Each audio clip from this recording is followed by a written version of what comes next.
Ik denk als Koekeroekie dat je het wel kent. A Monk's Guide to Happiness of het handboek voor moeilijke tijden.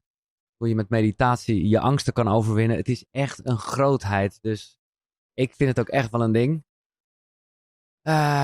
It's an honor to have you here. Thank you. Yeah. Galang Tapten. And Galang is like monk. And Tapten, what does it stand for? Tupten. Tupten. Tupten. It's a Tibetan name. Yeah. So when I became a monk more than 30 years ago, I was given that name. Everyone, when they become monks or nuns, they get given a Tibetan name. The name literally means the teachings of the Buddha. Every name has a spiritual meaning. Mm-hmm. And that's my name now. Yeah. You know, It's a great name. I've been Tupten longer than I've been not Tupten. Yeah, exactly. Yeah. But let's start at where it all started for you, because I was wondering, what kind of musician were you? I know you were taking acting classes. I was doing music and acting. And yeah. I was what kind of music? I'm a DJ, so okay, I'm really curious about that. So when I was quite young, in my teenage years, I was playing piano in jazz bars and jazz clubs, like jazz and blues and things like that.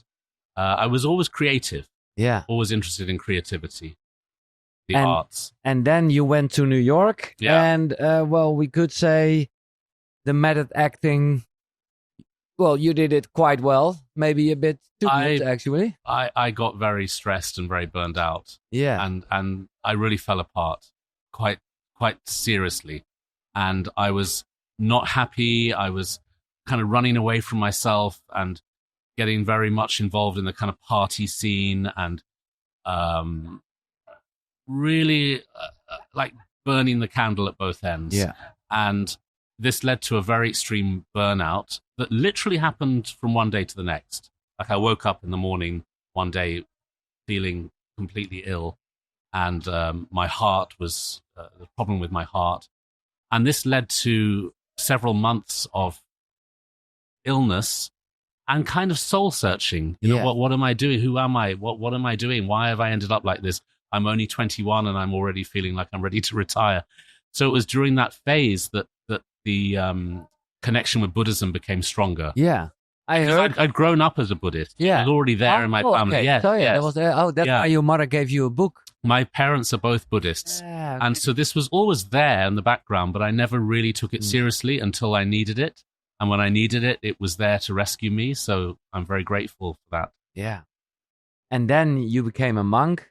What were, I don't know if you still saw them, but what were friends, from partying and clubbing? Oh, they thought I'd gone completely crazy. I mean, they were like, have you joined a cult? Do we need to come and rescue you? What's happened to you?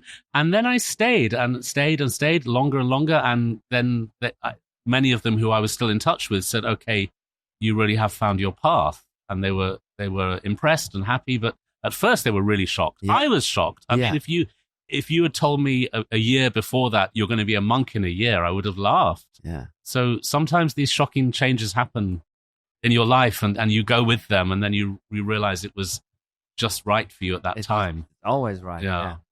And you told somewhere that at first you didn't like the meditation part. Yeah. Yeah. That was quite a problem. Yeah. I believed in Buddhism from the start because it was very much part of my family upbringing. But the actual practice of meditation, I'd never tried it. And when I became a monk and then sat down to meditate, I found it really, really difficult. Yeah. And I disliked it. I found it boring, stressful, frightening, all of those things. And I'm looking back at that. I can see where I was going in the wrong direction with it. Yeah. I was meditating in quite a harsh, aggressive, competitive way. Yeah. And then I started to get instruction from the Tibetan lamas who are my teachers. And slowly over time, my attitude changed. But it was quite shocking to discover I didn't actually like the practice. No. It was kind of too late. I'd become a monk and now I'm... And now you... Like, what am I going to do? I don't like... Big part of it, yeah. And could you say that at first you were busy trying to achieve something? achieve something and also clear my mind. These were the two problems. Achieve something. I mean, I wasn't thinking of grand spiritual goals, but I just wanted to feel good. Yeah. You know, and which is fair enough. I mean, nothing wrong with wanting to feel good, especially as I'd been feeling so bad for so long. And so the problem is I was sitting down to meditate and almost using it like a drug. Yeah. I sit down to meditate and I'm waiting for something great to happen. To get a high, get high, or even just feel better or feel nice. And I can understand why I felt that way and why people feel that way. But the problem is that you're meditating with this kind of ambition and then you feel more and more disappointed because there's so much striving and craving for a feeling. Never enough. And it's never enough. And you're also telling yourself, I don't feel good. No. I need to feel good. So you're reinforcing a feeling of dissatisfaction. So that's one problem. The other problem was I was desperately trying to empty my head of thoughts. I thought that's what meditation is. That's what a lot of people I'd assumed that. And I hear this a lot, that people think, oh, you clear the mind, you just blank the mind out. And that became a problem too, because the more you try to clear your mind, the busier it becomes. Then you feel like a failure. And then you think, I can't do this. My mind is too busy. Maybe there's something wrong with me. Other people, maybe they can meditate, but I've got a busy mind. And this becomes a whole failure pattern. So I had to work through those two misunderstandings. Yeah. Well, actually, you taught me a lot several years ago with the Monk's Guide to Happiness. And well, I said this before, but now you are sitting here. It's so great because you learned me that there are 3 phases of meditation. And the first one, we all know, it's about the breath. And be aware of that. But the second phase, and normally at the beginning, I was feeling, well, just like you said yourself, I was feeling, I'm not doing this right. I am distracted. But you taught me, second phase is noticing the distraction. Yeah. And that gave me, now I know, that's good. That's good. And then, well, the third phase is, well, again, returning to the breath. To the breath and actually and to be gentle for yourself. To be gentle. And actually the meditation session is those 3 things again and again and again. And they all have value. Yeah. They are all meditation. Yeah. And I think where people go wrong is we assume only the first one is meditation. Exactly. When I'm with the breath, then I'm doing it right and everything else is wrong, everything else is failure. But actually, no, because when your mind wanders and then you realize your mind has wandered, that is meditation. You've reconnected with your awareness, and then coming back is making you strong because you're making a conscious decision around what to do with your mind. So all of these have value, and I find that when we understand that the value of that you can feel in meditation, you don't feel like a failure, and you start to feel much more gentle inside, more gentleness towards your own mind, your own thoughts and feelings. Yeah. But of course, to be honest, it's nice to practice and to, well, not to get better in it, but to, well, notice really fast that you are distracted or more often. So, for example, I've been to a Vipassana, which was quite intense. But then 4 years. 4 years. This is this is crazy. So for 4 years, no contact with the outside world? Yeah, in Tibetan monasteries, we have these long retreats, sometimes 3 years, sometimes 4 years. And this was something I did after being a monk for a while. I was already a monk for 12 years, and I wanted to go deeper. And there was the chance to go into a 4-year-long meditation retreat. Yeah. The great master Rinpoche, he told you that you became a bit of a parrot, which is quite good because you learn, you teach. Well, yes. I mean, I was already giving speeches about meditation, but it felt kind of quite fraudulent. Yeah. You know, because I can talk about the techniques, but I'm not really going deep and practicing them so much myself. And that you feel a bit like a charlatan when you do that, you know. Well. And there came a time when my teacher, Akon Rinpoche, said, okay, now it's time. You really have to go into retreat and work on your mind. And the opportunity came up, you know, because it's quite a rare opportunity. And it came up in 2005. And I went into this retreat. It sounds quite extreme. I guess it is. You are cut off from the outside world for that time. Yeah. You're kind of busy in that you have a schedule. You're not just sitting there in space with nothing. You have a schedule of practices. Yeah. So you have a structure every day. Yeah. And you're spending a lot of time alone. There are other monks in the retreat too, and you interact a little bit at meal times, but basically you're very much alone. Yeah. And it's an intensive training period, and very much the feel, because you're cut off from the outside world, you can really go inwards and have less distraction and more time and focus for your practice. Yeah. But like I said, for me, 10 days, and this was in silence. And how was it a silence period in it as well? You do have a silent period. In the second year, everyone takes a vow of silence for a few months, like 5 months. Actually, you're kind of grateful for it by then, because you just want to go deeper and you're a bit fed up of each other. Yeah. Have time That's to honest, yourself. yeah. And that's the most intense period of the retreat, where you really are alone with your own thoughts. Yeah. It was hard. It was really difficult. I mean, the sound of it, you know, retreat and meditation and going inwards and focusing, it all sounds very positive and nice, but it can also be a very difficult experience. Yeah. It definitely was for me, really, really You once hard. called it an open heart surgery. Yeah, I remember thinking at the time, this is like surgery with no anesthesia. Yeah, exactly. Yeah, exactly. But you feel it's good for you. You know, you have that kind of faith and confidence that this is a good thing to do, but it's really hard. I was quite shocked at how hard it was. I mean, looking back, I can see what was happening in that I had to face the things that had sent me to a monastery in the first place.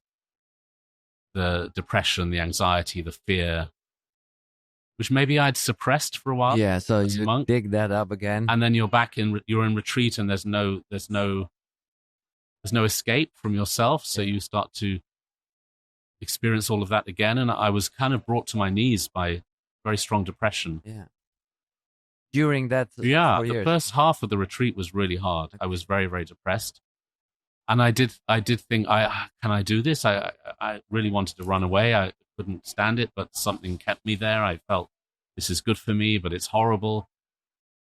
And actually looking back, that was a very, very important period of my life, because I had to find ways to develop some kind of self-acceptance, particularly with the depression and anxiety.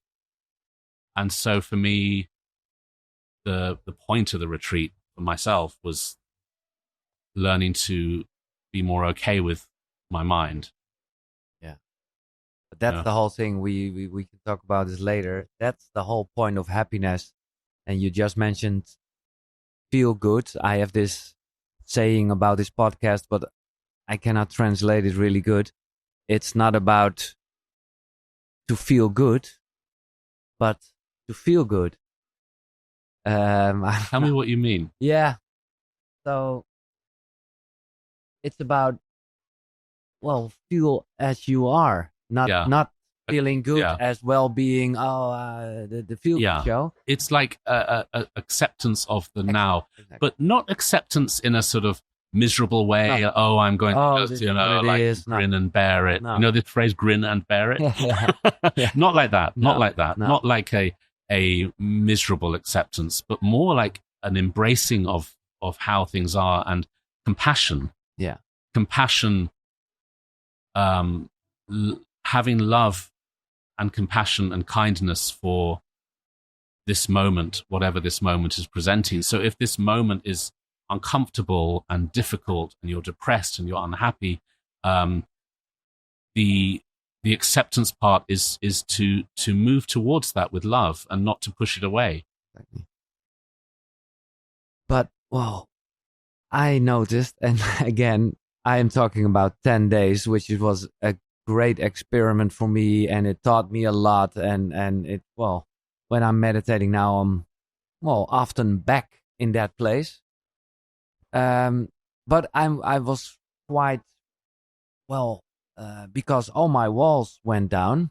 So when I came back after 10 days in the real world, at first it was like, it was so quite intense. My phone and Did you feel like you'd been on a different planet, and now how do you land, or how do you integrate the practice into?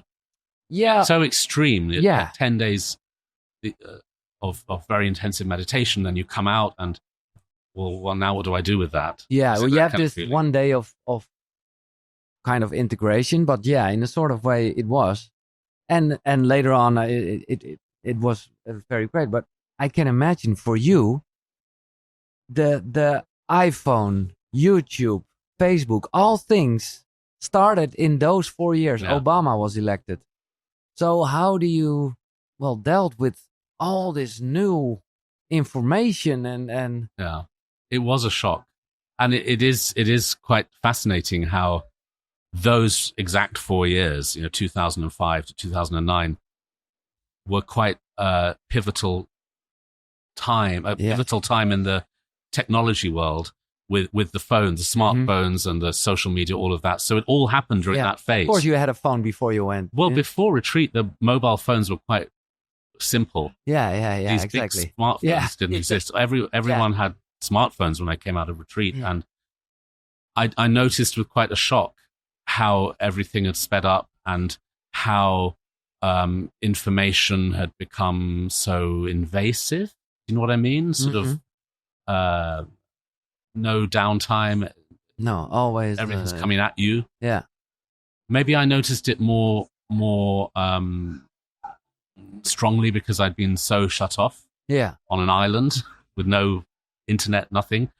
And so this did concern me, what's happening to us as a human race with our relationship with information has changed so dramatically. Yeah. And what is this doing to our mental health and our sense of focus? I do quite a lot of meditation classes in schools, and I was going into these schools, and the kids were talking to me about how unfocused they feel, and they kind of know why. They're saying, yeah, we're on our phones all the time, and we realize this is detrimental. Yeah. It's addictive and detrimental. So yeah, that explosion in technology has good sides as well, of course, and then this darker side in terms of what it does to our attention span and our need for stimulation all the time. But do you still know how you dealt with it yourself? Because, well, like I said, I can imagine that a normal traffic light after 4 years is like, oh yeah, ooh, that's. But now you were in a almost crazy world, so I can imagine you thought, okay, shut the door, shut the windows, and back on my cousin. It was pretty shocking. Yeah. And normally when you come out of a 4-year retreat, you have quite a slow period of reintegration. But in my case, that wasn't possible because of my, at the time, my role in the monastery was I was the assistant or attendant to Akon Rinpoche, my teacher. And so as soon as the retreat ended, I was traveling with him, which is an enormous privilege, and I'm very happy about that. But there was a little bit of like rushing. I remember we were in the car to the airport, and I felt quite nauseous from the travel and the aeroplane. And actually, the first place we came was to Amsterdam. Oh. And straight after retreat, and it was quite intense. Yeah, I can imagine. Yeah, so I felt a little bit dizzy, but being with Rinpoche really eased everything out as well. But yeah, as time went on, I started to feel the world has changed so much and so quickly, and I don't know how our attention span is being affected by this, and our happiness levels, and our relationship with happiness, our relationship with information.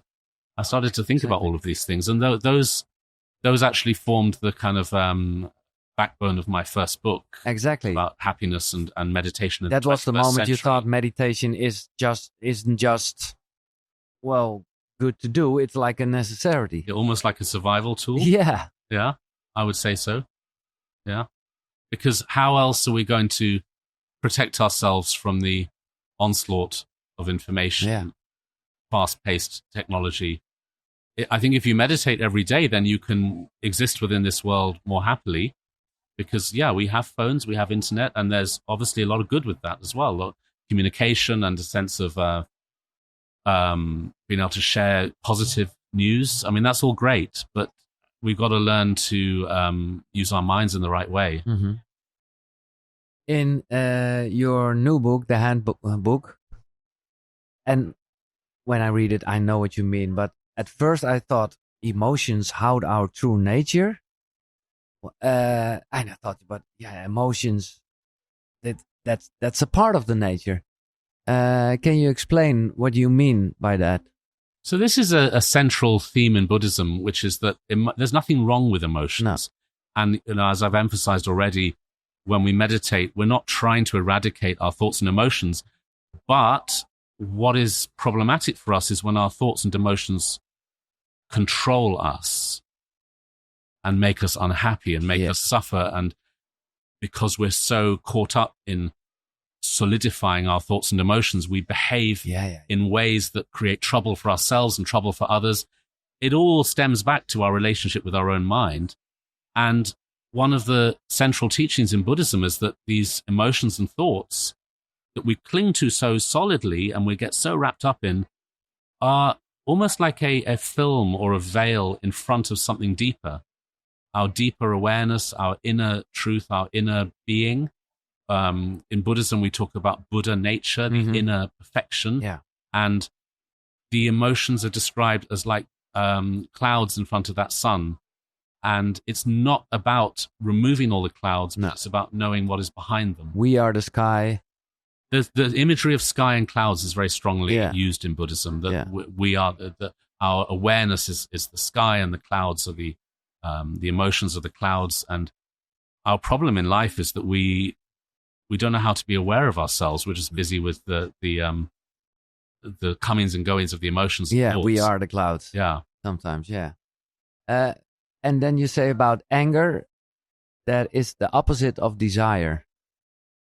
And well, again, I know what you mean. I read the book, but for me, I'm a young father. My daughter is like one and a half, and this is the first time I see that, not really anger, but it's kind of anger when she's really stamping with her feet. And but I notice, okay, that is that's good, because then she do things, and of course she doesn't have to stay in that.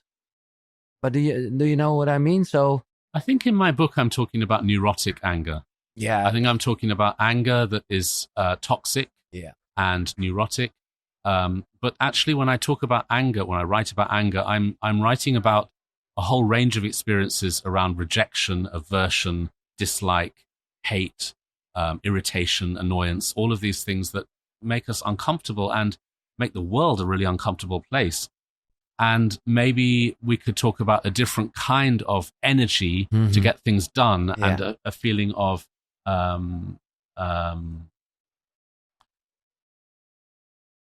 power and strength. Yeah. Maybe that's different from energy. Maybe that's different from anger. Yeah. In Buddhism, we talk about the three main energies of the mind that make us suffer, which are attachment, aversion, and ignorance. And in my book, I talk about them as desire, anger, and fear, just different words for the same thing. Yeah. And I'm talking about how much we're consumed by these and how meditation can help us to work to transform those into a more pure energy of compassion. Yeah. It's not about becoming blank or robotic or like nothing. It's about developing greater love and compassion. There's one great thing, I wrote it down. Our awareness is never unhappy. The observer can never be hurt. So what I'm talking about there is this notion that when you are looking at your mind and you're seeing what's going on, the looker, the observer, is not the thing that's going on. So if I'm angry and I'm aware that I'm angry, the part of me that is aware, that's not the anger. And it's back to that image of the sky behind the clouds. And so the more we can connect with our awareness rather than being so wrapped up in the things we've been aware of, the more freedom we can discover. And we don't have to be so over-identified with our neurotic suffering. No. And so meditation isn't about denial or suppression or kind of bypassing things. It's about observing with love. Yeah. The key element is love. Yeah. It's not a harsh, cold observation, but a loving observation. And that is, I think, how we can develop more freedom. And sometimes it's seeing that it's cloudy. Yeah. I'm unhappy. When I'm unhappy, I'm unhappy, and that's okay. Yeah. Be okay with that. Yeah. I mentioned a lot in the podcast talking with people that I say, oh, why is our brain working that bad? Because it's always about looking for fear, and there isn't that much anymore. But you turn it on. You switch that for me. You say we're hand-wired for bliss. So that's why for the brain it's normal that it's all good. Yeah. So of course we're sort of genetically predisposed in some sense to that sort of survival drive, and the fight or flight mechanism to keep us safe from danger. And as you mentioned, we're not living in that kind of danger all the time. No, maybe when we were living as hunter-gatherers, we needed that sense of cortisol all the time, or when we were in danger, but now not, and we're still behaving like if we are on a we're constantly under threat. So there is that, but we are more than our biology, aren't we? We don't have to be completely caught in our biology all the time. I mean, if we were, otherwise we would just eat all day. We eat when we need to. We don't have to listen to every biological impulse in our body. We're more than that. And Buddhism talks about how our natural state is positive and happy. It's not that naturally we are fight or flight, killing machines. No. And the way to think about that is described as a kind of logical analysis of life, in that when we feel good, we sort of take that for granted, that is how things are and how things should be. And when things go wrong, we feel something has fallen off balance. I mean, that tells me that naturally we feel it's good. Positive. That is our natural state. And the unnaturalness is the suffering and the misery. Yeah. Yeah. I ask you to think about 3 books that inspired you as a human being on this planet. I don't know. Do you read a lot? Sometimes, I go through phases. Definitely, I would say the book that really sparked my interest when I was very ill when I was 21, and that was the book that your mother gave you. Yeah, it's Cutting Through Spiritual Materialism. What a great title, yeah?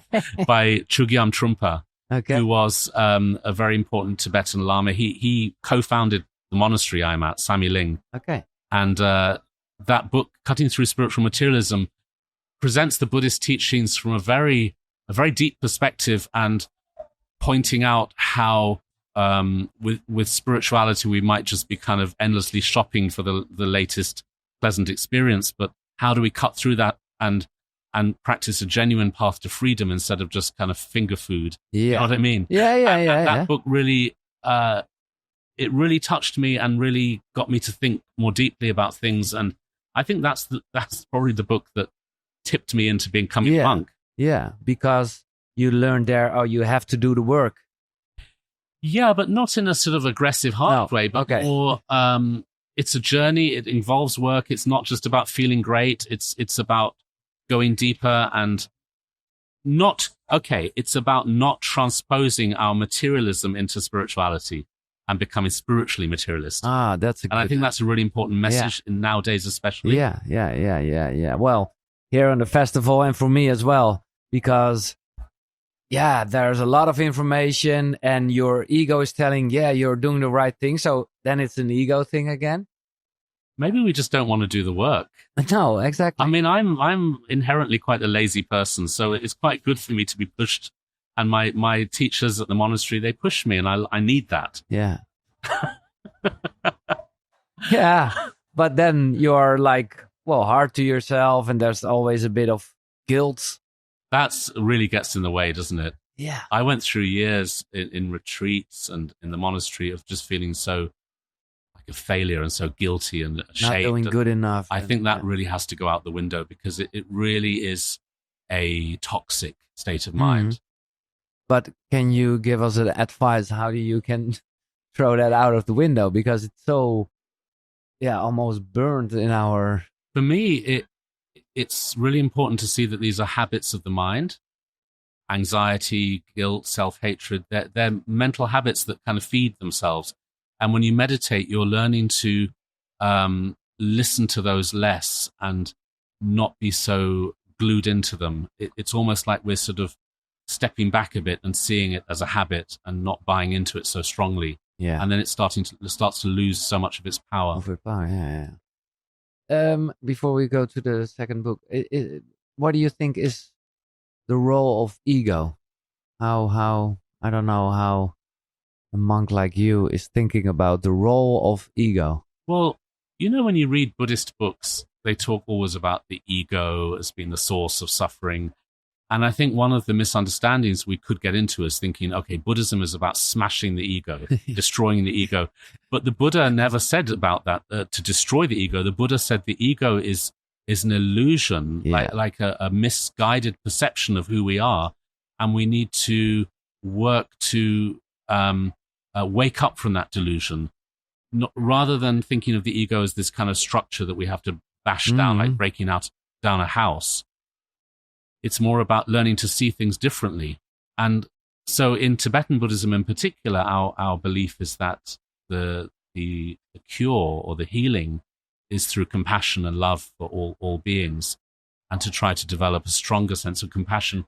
And then we need ego to do that in a way. We need our ego to get us on the cushion and meditate, and we need our ego in a healthy way. So it's about healthy and unhealthy ego. Yeah. Oh, that's a good way of saying, the second book. So another book I really love is a book called Nothing Special by Charlotte Joko Beck. She was a Zen Buddhist teacher in America, an American woman who practiced Zen Buddhism and wrote a couple of books. And the reason I love that book so much is it's about meditation, and it's kind of stripping away all of the terminology and dogma and all of that, and going right to the heart of what it means to practice every day. And she has a very fresh and quite arresting, sometimes surprising approach to how she describes the practice of meditation. And I've always found that book really, it touches me very deeply. I love it. I wish I'd met her. Okay. She's passed away now. Yeah. And do you still remember when you read it first? I read it about 20 years ago, 15 years ago, and I dip into it occasionally because it really inspires me. And she kind of really, it feels like she really connects with meditation in a fresh way. A very fresh and vibrant way. Well, I think then in that case, I haven't read the book, but that inspired you maybe for your own practices in this handbook, because it's really really clear. Not. It's like, okay, you're sitting, and well, there are different kind of types when you can focus on the breath or the noise or whatever. So thank you for making it so practical. Thank you. Yeah. And the third book. Okay, so this will be a bit surprising, but a book I read many times. Every few years, I read it again and again. is David Copperfield by Charles Dickens. Okay. So in my early teenage years, I discovered that book and I just read it and read it and read it. I don't know why I love it, but I just love it. And I think how can one describe Dickens? He's a genius and his writing is genius. The thing about that book is it feels to me like it has a very subtle spiritual quality to it, even though it's nothing to do with religion or meditation or anything. Mm-hmm. But the way the character moves through life and the way the character explores life and understands life is a discovery and a beauty, and it's indescribable. Maybe because it's in a flow state, or I don't know what it is, but when I read that book, it just lifts my spirit. I find it very uplifting. Well, that's like you said. That's I thought now he's coming with a book of Rinpoche, or I should. No. I could tell you about my teacher's books, and yes, they're wonderful. No, yeah. But you asked me what 3 books really move me, and I have to be honest. David Copperfield is probably my favorite book of all time. I love it. I love it. Yeah.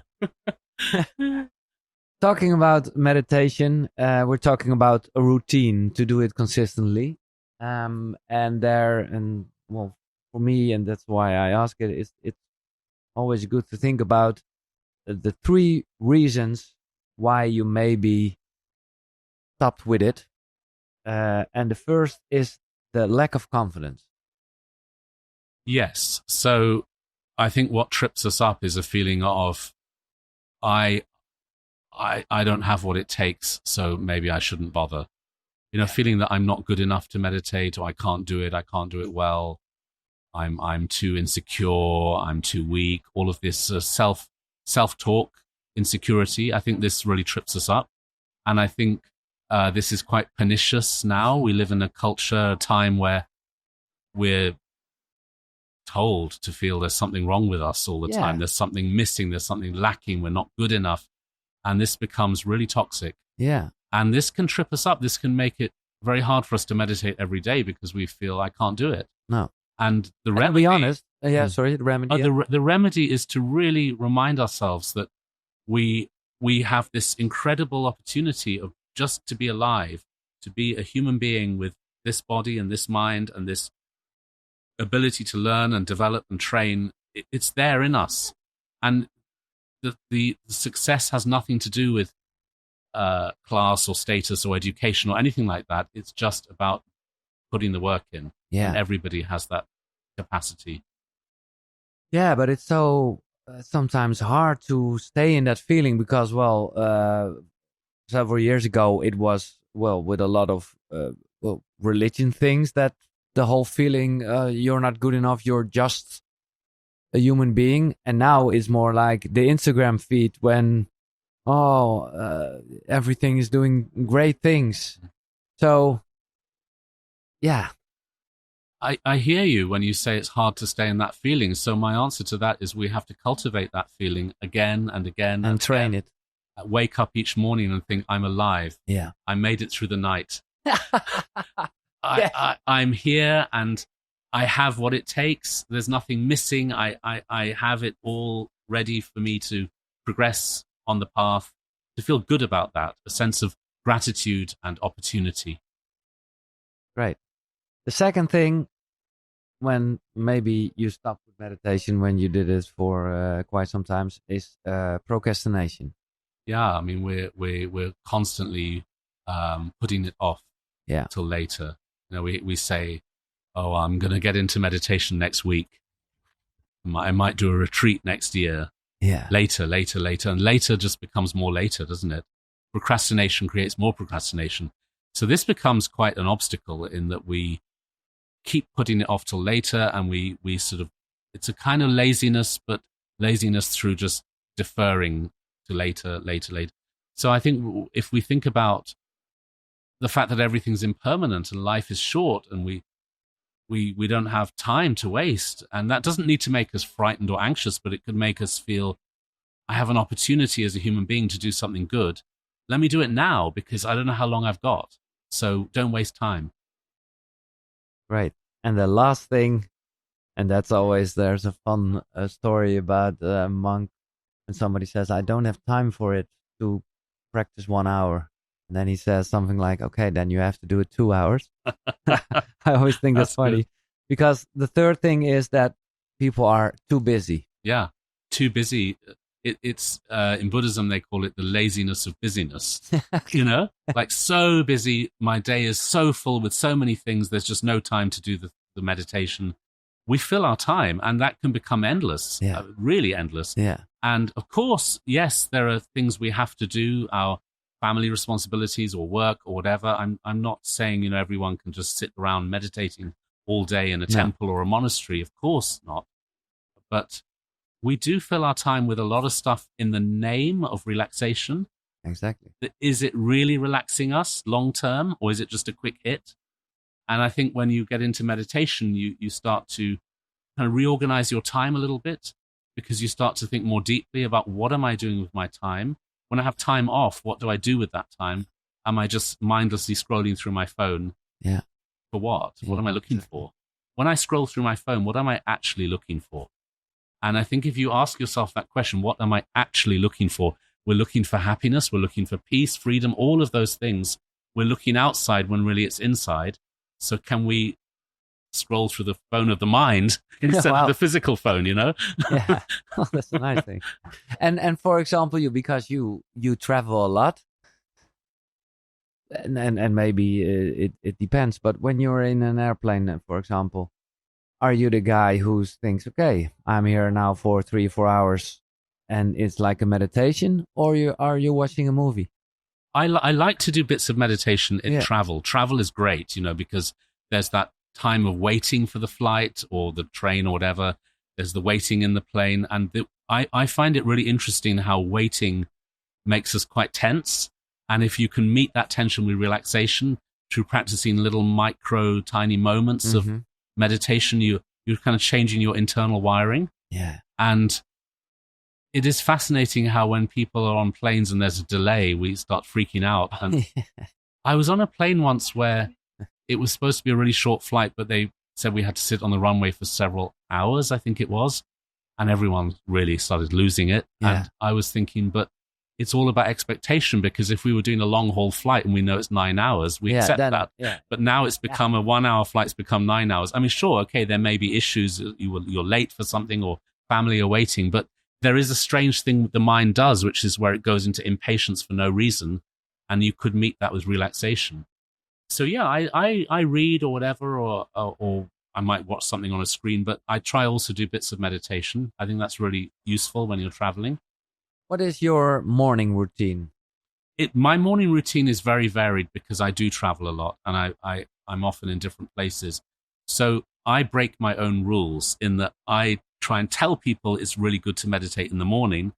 For me, I do a little bit in the morning, but my main meditation is in the evening. Okay. Just because the way my day is constructed. Whereas if I'm in the monastery a lot, or in a quiet place, then I can get up first thing and meditate. Yeah. But generally, the way I live now, I find I have to do the practices in the evening. But I do first thing in the morning. I always do some meditation, because it's very important for me to make that the primary thing. Even if I'm busy rushing somewhere, I'll do a little bit in the morning. And I find that doing tiny moments throughout the day is also very, very important. Yeah, like because otherwise you become a little bit disjointed, where you're doing formal meditation in your home, and then the rest of the day you're so distracted. But what if you bring the meditation with you in tiny moments? I find that very helpful. And then what kind of meditation you do in the evening then? I do a combination of different things. In Tibetan Buddhism, we do quite a lot of mantra recitation and visualizations. I have different practices I do, meditation and also mantra. I have a kind of like homework that's given to me by my teachers that I have to do every day. And that's really good for me, because I need that structure. Yeah. And I need to know what I'm supposed to be doing. And that's homework like reading a mantra, or? No, it's different practices. Okay. And different lengths of time doing these practices. Of course, for me, what's so also fortunate, I'm very lucky, is that my work, if you can call that, is, teaching meditation, guiding classes. So I get to do a lot of meditation with the people I'm doing retreats with. And workshops with. So that's a real pleasure for me. Of course, yeah. Yeah, but well, there's this funny thing that I organized a meditation week with my podcast, and I was so busy with arranging that week, and I was thinking, "Oh, this is crazy." Yeah. But I, with a smile, of course. Now I'm so busy with meditation. So it is quite funny how in the world of spirituality we can get really, really busy. I mean, I look after a meditation center in England, and a lot of my time is spent worrying about blocked drains and sweeping the gutters and all the stuff that has to happen with the building. Yeah. But then you try and remind yourself, oh, I'm not just building a house here. I'm doing this because it's a place that serves the public. There's a spiritual core to it, but you can get really busy. Yeah, with that. And then you think, hang on, well, why am I so busy? What am I doing? Yeah. Talking about that training of be patient. I'm still thinking about those 4 years. Did you have any idea what day it was? Was there like a countdown or something? Or I don't think I remember that it wasn't so much about days of the week. No, okay. Like, is it Monday or was it Sunday? There's no weekends in retreat. No. But there was a sense of structure with practices. There were certain practices that you do for a month, 5 months, 3 months, and that was quite structured. So you're thinking more in terms of that. Yeah. And at the beginning of the retreat, there's no point thinking how many days are left, how many years. You have to kind of let go and just think, this is it now. Yeah. I may as well be in here forever. Yeah. There's no point counting down. But in the last year, you start to feel like it's really counting down. And actually, in the last few months, you kind of want to put the brakes on because you suddenly think, hang on, I'm going to be shot from a cannon out into the world and I'm not ready. And that becomes an interesting experience as well. But you can talk about this with colleagues. Yeah. The word is already mentioned in podcast, but if I have to ask somebody to explain it, well, I will ask you. Can you explain what Tonglen is? Okay, so Tonglen is a meditation practice that I focus on quite strongly in my second book, in Handbook for Hard Times, because it is very much a meditation practice around developing compassion for others, for yourself, but also it's a way of working with fear. And the book is very much about transforming fear into fearlessness. Exactly. Tonglen is a meditation where it's quite counterintuitive. You're doing the opposite to what we normally do. And normally we sort of push away discomfort and we try and pull in comfort. In the Tonglen practice, you're doing the opposite, in that as you breathe in, you imagine breathing in the suffering of the world and then transforming that into love in your heart and breathing out love and joy. It sounds quite nice in a way, but also a little bit strange because you think it's the opposite. But it's a very profound meditation technique for switching around the ego's need for obsessive comfort and working instead with love and compassion. And you came up yourself with like the 21 times, or is that a thing? 21 times. Yeah, there's a lot of practices with... in the Tonglen practice, one starts with doing 21, counting 21 breaths. Yeah. That's a traditional Buddhist. No, I didn't come up with any of this. This is all traditional stuff. I'm not making these practices up. That would be a real disaster if I tried to invent practices. Why that will be disaster? No, this is because I'm trying to pass on techniques and traditions that I myself am learning and trying to share with others, and I have a lot of confidence and faith in those techniques because they are tried and tested over the centuries. They come from the lineage of Buddhism. And there is a lot of stuff around 21, this and 7, that. I don't know the inner symbolism of these numbers, but those are just the techniques and the way they're taught. And is there sometimes like a feeling that because, you have this structure built and well, like we talked about, consistency is essential. But maybe, I don't know, but if I were you, maybe I was curious, what happens when I don't do it for a month? What will happen then? Meditating. Yeah. Have you ever?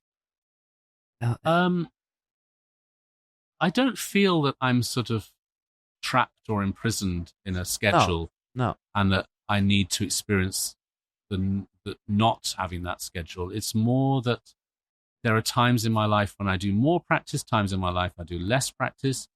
When I'm really busy or writing my book or whatever, there's less time to practice. But for me, every day doing some meditation is crucial because I feel it's as important as eating and sleeping and drinking water. Yeah, that's a good answer. Because daily, you don't think, okay, I'm going to not breathe for one day. Look what happens. Yeah, and there have been definitely phases in my life where I found it very difficult to practice. You know, when I was in the retreat and I was getting very depressed, I really struggled to keep up with the schedule. Yeah. And I found it really, really hard to practice. But I kind of knew in the back of my mind, this is the medicine I need. I just found it very hard to connect with it, but I tried my best. And do your parents, Indira and Ben, do they still live? Yeah. Yeah. Yeah. And they're very supportive of what I do. Yeah. In fact, my mum now lives in the meditation center with me. That's great. In England. Yeah. And she comes to a lot of my classes, and it's really nice. And do you have brothers and sisters? I have a brother, yeah. And he's also very into meditation and spirituality. And my whole family are very Buddhist, really. Yeah. Well, they must be proud for you, what you're, teaching. I don't know. The world. I think they're more relieved. Relieved that because I was really going off the rails. And my mother said, well, at least I know you're safe now. Yeah. When I went into the 4-year retreat, she said, I'll miss you, but I know you're safe. Yeah. I don't worry about you. I think they're relieved. I was really in a crisis. Yeah. So, yeah. And I know I'm safe. and do you do anything with the jazz music or? No. No. I mean, no. I'm still friends with musicians from the past, but I have no, it's not in my interest now to play music, but I have a lot of friends in the creative field. I have friends who are actors and musicians, and I really respect that and resonate with that. But for me personally, it's not something I do now. No. I do feel that writing books is my kind of creativity. Yeah, like art for you. It is. Yeah, and I'm very into the rhythm of the writing and the prose, the text, how that flows. That is my way of creating. Yeah. Are you already busy with a new book? I am writing my 3rd book. Yeah. Yeah. And can you tell what it's about? Well, about meditation, I guess. I would tell you if I knew, because it's still developing. Okay. I'm still developing the ideas and developing the themes, and it's coming. It's on its way. Are you afraid of death? Yeah, we all are. I mean, definitely. Okay. Yes. Okay. That's honest. Okay. Yes. When I had very severe COVID in 2020, and I think I nearly died. I was so sick, and I was pretty scared. Yeah, of course. I think only a very advanced meditator, which I'm not, would be okay about death, or not frightened. I'm not there yet. And so I'm scared of death like anyone. I'm interested in the idea of reincarnation and interested in the Tibetan Buddhist teachings on death. Yeah, I think we're all afraid of death. I think it's such a great answer, because I always ask this question and hardly anybody. Do many of your guests say they're not afraid of death? Yeah.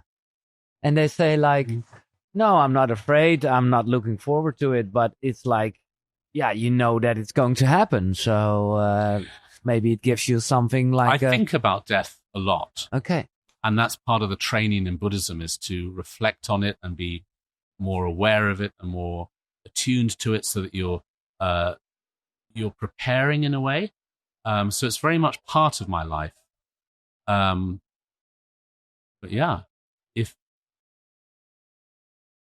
if I have to be honest, of course I'm frightened of death. But I'm also grateful that I am learning techniques that I hope will help me at the time of death. I feel very lucky to have those at my disposal. Mm-hmm. So that gives me a little bit of courage, but I'm still afraid of death, of course. Yeah.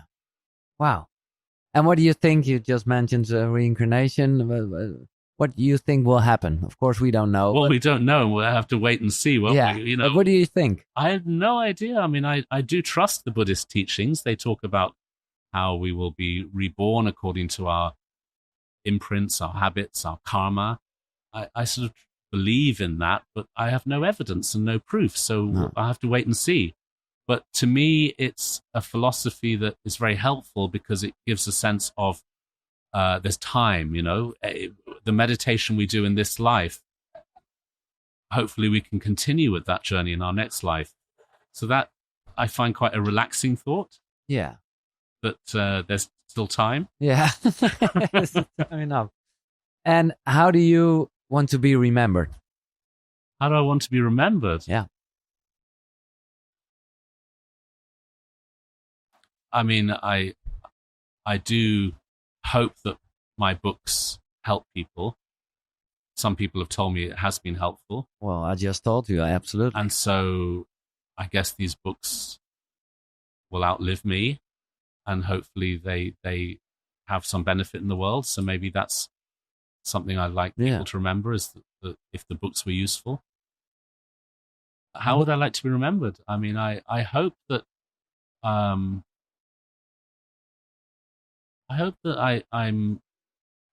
maybe one or two people can feel that I've helped them a bit on their path. I'm not a spiritual teacher or a guru or anything like that, but I try to show people a bit about meditation and help them to progress. And I hope that people remember that it was helpful. Yeah. Yeah. No, you are a teacher of... Not really. I don't consider myself a teacher, but maybe a sort of sharing techniques that I myself am finding helpful.